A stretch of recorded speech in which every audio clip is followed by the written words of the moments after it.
பத்திரிகையாளர் திரு வெற்றி அவரிடம் பேசுவோம். இணைப்பில் வந்தமைக்கு மிக்க நன்றி திரு வெற்றி. 2 வருட நீண்ட போராட்டம்.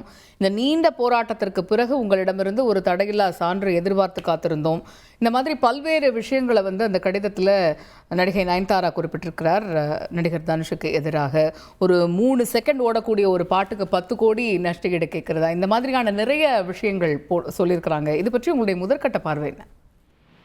இல்ல, முதல்ல நான் இந்த லெட்டருக்கு அவங்க வச்சிருந்த தலைப்பே ஒரு அதிர்ச்சிகரமா தான் எனக்கு இருந்தது. ஏன்னா ஓப்பன் லெட்டர் டு டி அப்படின்ற தலைப்புல தான் இதை பிரஸுக்கு ரிலீஸ் பண்ணியிருக்காங்க அவங்க.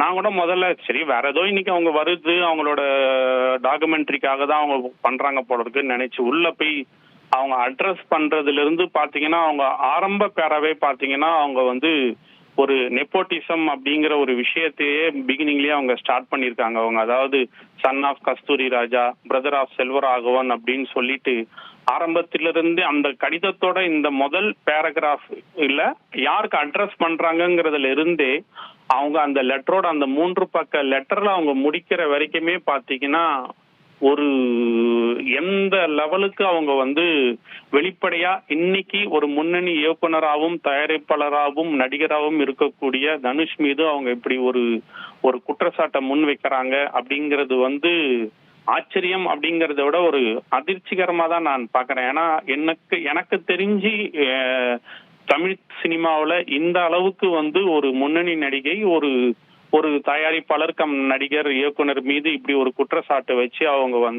பண்ணல.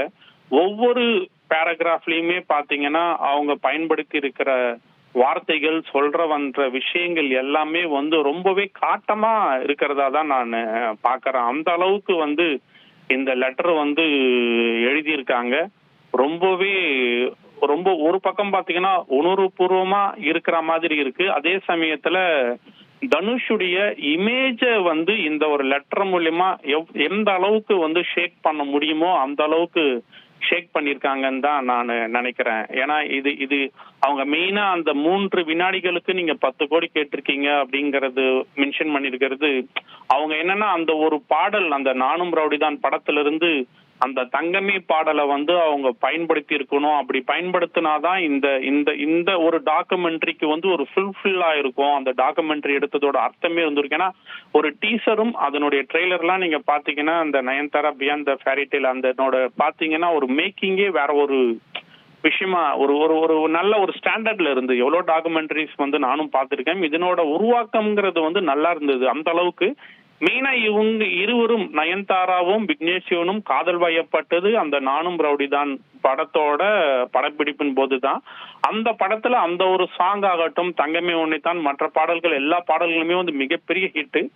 பலருடைய ஒரு காலர் டியூனா இருக்கு. பல காதலர்களுக்குடைய ஒரு அதிகமா பயன்படுத்தக்கூடிய பாடல்களா இருந்தது. அப்படி இருக்கக்கூடிய அந்த ஒரு பாடல் இவங்களுடைய டாக்குமெண்ட்ரியில இருந்ததுன்னா இன்னும் நல்லா இருந்திருக்கும், ஒரு முழுமையடைந்திருக்கும் நம்ம டாக்குமெண்ட்ரிக்குன்னு அவங்க நினைச்சிருக்காங்க.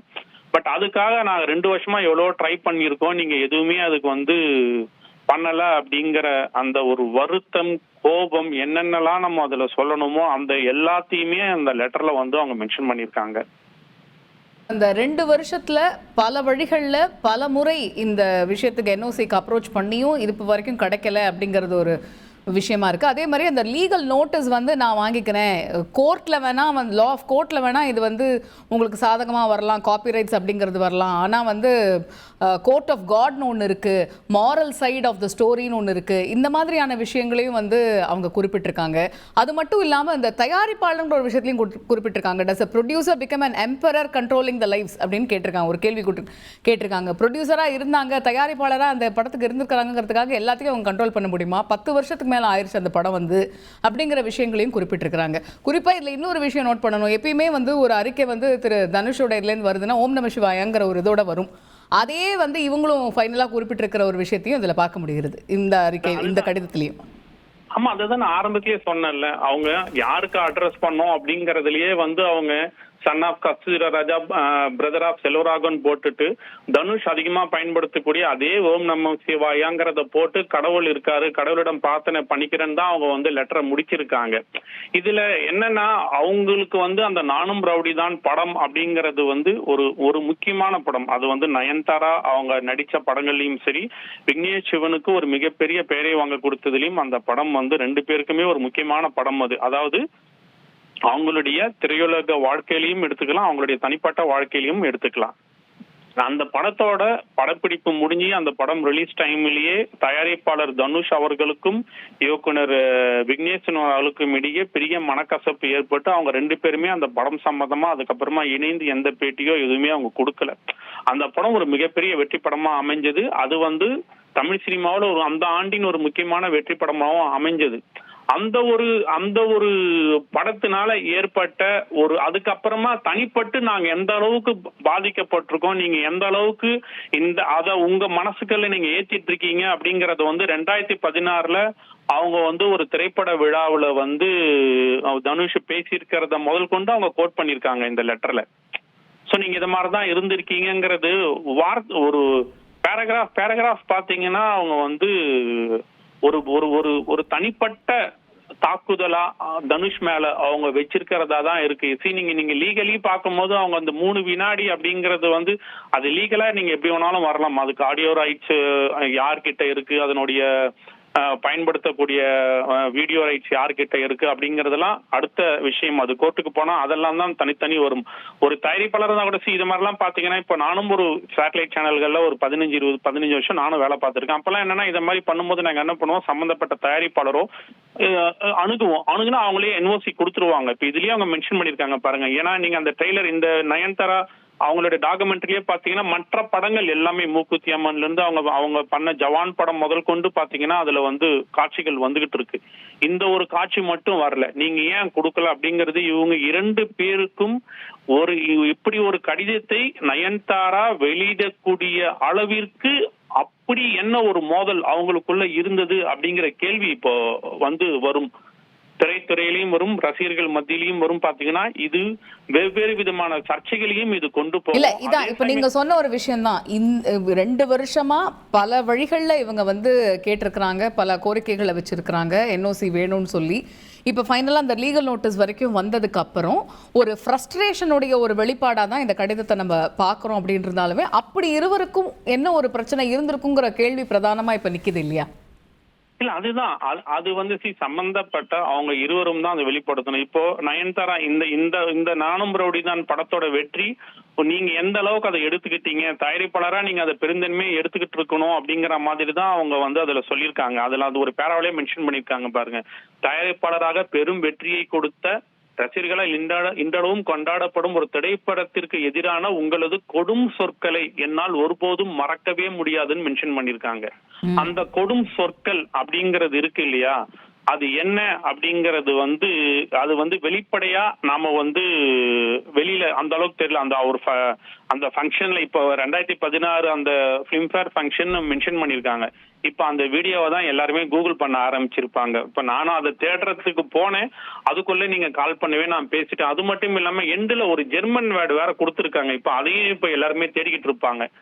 அது ப்ரொனன்சியேஷனே வந்து ஜெர்மனியஸ் கேண்டன் ஃப்ரீட் அப்படின்னு இருக்கு. என்ன வார்த்தைங்கிறத இப்ப எல்லாரும் போய் அதுக்கு என்ன அர்த்தம்ங்கிறத இப்போ வந்து கண்டுபிடிச்சிட்டு இருப்பாங்க ஒவ்வொருத்தரும். அது மட்டும் இல்லாம இப்ப அதே லெட்டர்ல நீங்க சொன்ன இன்னொரு முக்கியமான விஷயத்தையும் கொடுத்திருந்தாங்க. I learnt through film circles that your ego was supremely hurt after the film became a blockbuster. அப்போ நானும் ரவுடி தான் வந்து பிளாக் பஸ்டர் ஆனது வந்து அவருடைய அந்த ஈகோவை இன்னும் ஹர்ட் பண்ணியிருக்கு அப்படிங்கிற ஒரு விஷயத்தையும் குறிப்பிட்டிருக்காங்க. அது மட்டும் இல்லாமல் your displeasure over its success was perceptible even to common man through award functions connected with this film அப்படின்னு சொல்லிட்டு பிராக்கெட்ல ஃபிலிம் ஃபேர் 2016 அப்படிங்கறதையும் மென்ஷன் பண்ணிருக்காங்க. அதுதான் சொன்னேன். அது கொஞ்சம் முன்னாடி நான் அதுதானே சொல்லியிருந்தேன். அந்த படத்தின் வெற்றின்னும் போது எப்பவுமே வந்து ஒரு படம் தோல்வி அடைஞ்சாதான் தயாரிப்பாளருக்கும் இயக்குனருக்கும் இடையிலேயோ தயாரிப்பாளருக்கும் அந்த படத்தோட ஹீரோவுக்கும் இடையிலேயே பிரச்சனைகள் வரும். ஆனால் ஒரு படம் ஒரு மாபெரும் வெற்றி பெற்ற ஒரு படம், விஜய் சேதுபதிக்கு ஒரு திருப்புமுனையை கொடுத்த படம், விக்னேஷ் சிவனுக்கு இயக்குனராக அவரை ஒரு உயரத்துல வச்ச ஒரு படம். அந்த படத்தோட கேரக்டரைசேஷன் ஆகட்டும், நயன்தாரா கேரக்டர் ஆகட்டும், ஆர்ஜே பாலாஜி, அப்புறம் நாயகன் முதல்லயே சொன்ன விஜய் சேதுபதி, ராதிகா, ஒரு ஒரு ஒரு ஒரு நிறைவான படமா தான் ரசிகர்களால அந்த படம் வந்து பார்க்கப்பட்ட ஒரு படமா இருந்தது. அந்த படத்தோட ஒரு மிக பெரும் வெற்றி இவங்களுக்குள்ள எந்த விதமான, இப்ப இதுக்கு முன்னாடி அவங்க 2 பேருமே இணைந்தும் ஒரு படம் பண்ணிருக்காங்க. அவங்க இந்த படம் பண்ணிருக்காங்க, அவங்க யாரடி நீ போகினிலையும் நடிச்சிருக்காங்க அவங்க 2 பேரும். அதுவும் ஒரு சக்சஸ்ஃபுல்லான படம் அது. தனுஷும் நயன்தாராவும் நடிச்ச படம் அது. இதுக்கு இந்த விவகாரம் இப்ப எங்க சுத்தி வந்து நிக்கும்னு பாத்தீங்க அப்படின்னா, இப்போ வந்து ஃபைனலா அது எங்க வரும்னா, இவங்க 2 பேருக்கு என்ன மோதல், என்ன சர்ச்சைங்கிறது இப்ப அடுத்தது நிக்கும். 2வது காப்பிரைட் அப்படிங்கிற மேட்டர்ல வந்து இப்ப நயன்தாரா படத்துல நடிச்ச இயக்குனர் அதாவது விக்னேஷ் சிவன் தான் பாடல் எழுதினாரு.